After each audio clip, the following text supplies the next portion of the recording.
नमस्कार. आज आपण ब्रेड पकोडा बनवणार आहोत. त्यासाठी इथे गॅसवर मी पॅन ठेवलेला आहे. त्यात आपल्याला तेल घ्यायचं आहे. इथे मी अर्धा चमचा तेल घेतलेलं आहे. तेल आपल्याला गरम होऊ द्यायचं आहे. तेल चांगलं गरम झालं की आपल्याला त्यात मोहरी टाकायची आहे.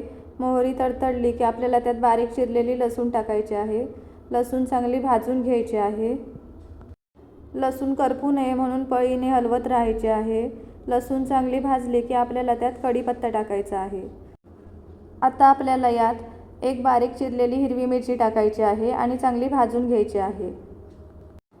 मिरची चांगली भाजून झाली की आपल्याला त्यात हिंग टाकून गॅस बंद करायचा आहे. आता आपल्याला यात अर्धा टीस्पून हळद आणि बारीक चिरलेली कोथिंबीर टाकायची आहे आणि मिक्स करून घ्यायची आहे. मी 2 बटाटे आधीच उकडून घेतले होते, ते आता यात कुस्करून टाकणार आहे.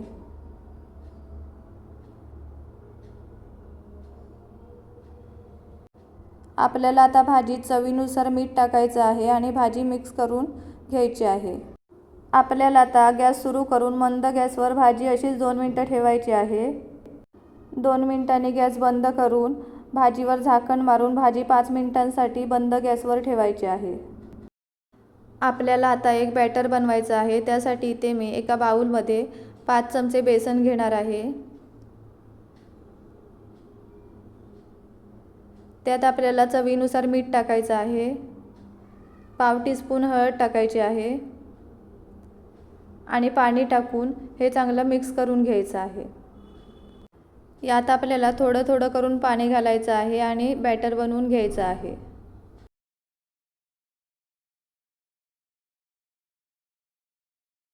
आपलं बॅटर बनवून तयार आहे. यावर झाकण ठेवून आपल्याला हे 10-15 मिनिटांसाठी असंच ठेवून द्यायचं आहे. इथे मी अशा आकारात 5 ब्रेड कट करून घेतलेले आहेत. यावर आपल्याला आपण बनवलेली भाजी लावून घ्यायची आहे. तुम्हाला पाहिजे त्या आकारात ब्रेड कट करून घेऊ शकता.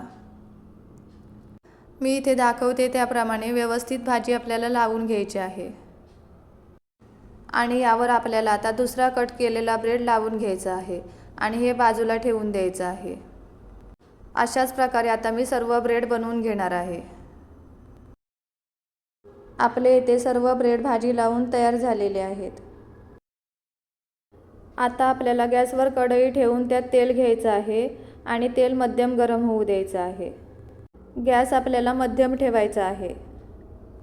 भाजी लावून तयार केलेले ब्रेड आपल्याला आता आपण बनवून घेतलेल्या बॅटरमध्ये घोळवून घ्यायचे आहेत. आणि कढईतील तेल मध्यम गरम झालं की आपल्याला त्यात ते सोडायचे आहेत. इथे मी तेल कमी घेतलं आहे, त्यामुळे मी एका वेळी एकच ब्रेड पकोडा टाकला आहे. ब्रेड पकोडा एका बाजूने चांगला शेकला की आपल्याला तो पलटी करून घ्यायचा आहे आणि दुसऱ्या बाजूनेही शेकून घ्यायचा आहे.